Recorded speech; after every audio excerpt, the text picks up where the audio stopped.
Вандализм за гранью в Иксунском районе. То, что охотники за цветметом разоряют то одно, то другое кладбище, к сожалению, становится уже регулярным делом. Но то, что сделали кладбищенские вандалы в деревне Грязное, является актом вандализма без смысла. Ради самого вандализма неизвестные собрали траурные венки, кресты и прочую атрибутику с могил и развели из этого огромный костер. Там пепелище устроили. Там остались от корзиночек вот железки, от венков тоже. Приехали на кладбище и ахнули. Там женщина сидит, плачет, с пепелища идут уже, плачут. Пришли сына проведать, родственников. Могилы все пустые. Ни корзиночки, ни веночка, ничего нет. Начали по цветам искать, куда все отнесли. Вот по ним мы и определили, где они жгли. Вот они таскали, склали это. Там их много. Они как шли, теряли, видимо, их. Они как будто им путь указывают куда. Вот цветок.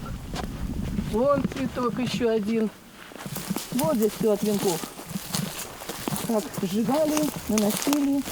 Все сгорело. Фотография моей дочери была вот на этом месте. Вот здесь лежала она, вот на этой. Это что, кулек, что ли? Вот Киселев какой-то. Киселев, да. У нас много киселев.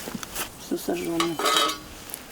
Она вот здесь у нас была вот проволокой прикреплена, вот другая. Это моя дочь лежит. Вот они ее туда на пепелище, ну, в смысле, просто отнесли туда. А вот сейчас там вот дальше могилка, тоже с нашей улицы. Там вообще, там ни цветочка не оставили. У нас все нормально, только вот фотографию вчера. Наташ, ну цветы ты не сосчитаешь, они уже сгорели. Вот они корзиночки-то. И вон корзиночки. Просто здесь поработали. Я думаю, обкуренные и обколотые люди. Вандалы. По какому принципу грабили могилы, непонятно, да? Да, Мы Нет не знаем, его. мы сами не знаем. Там он вообще пустые могилы. Женщина так убивалась там, потому что с нашей улицы плакала. Могилы все украшены, все там. Семечек нагрызено По было. поводу разграбления Грязновского кладбища граждане обращались? Да, ну звонили, просто информировали. А что дальше-то делали вы? Мы порекомендовали обратиться в полицию. А полиция? Не могу сказать. Понятно. То есть, а вы сами информацию в полицию не передавали? Ну, кто-то из местных, может? Да вы что? Местный здесь кто-то каждый день обывает. Да нет. Мы переживаем за памятники. Цветы, ладно. Чтобы вот тоже собираюсь мужу ставить, чтобы не рушили. Сегодня они на нашем кладбище вот порезвились. Завтра на другом где-нибудь.